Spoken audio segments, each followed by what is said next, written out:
আবারও আলোচনায় content creator Ashraful Alam ওরফে হিরো আলম।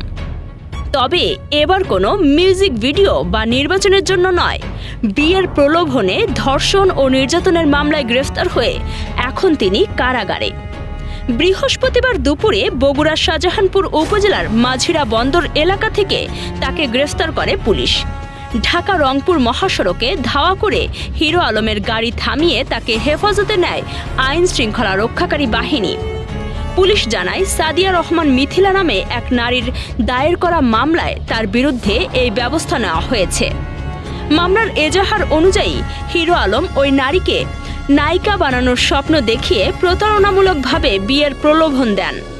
এরপর তাকে ধর্ষণ, শারীরিক নির্যাতন এবং এমনকি গর্ভপাত করাতে বাধ্য করার মতো গুরুতর অভিযোগ আনা হয়েছে।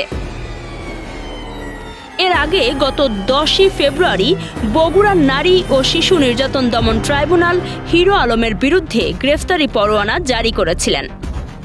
পিবিআইয়ের তদন্ত প্রতিবেদনের ভিত্তিতেই আদালত এই আদেশ দেন।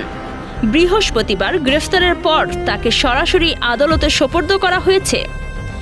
যদিও শুরু থেকেই এসব অভিযোগ অস্বীকার করে আসছেন হিরো আলম, তবে এখন আইনি লড়াইয়ের মাধ্যমেই নির্ধারিত হবে তার ভবিষ্যৎ। নিউজ ডেস্ক, রাত দিন নিউজ।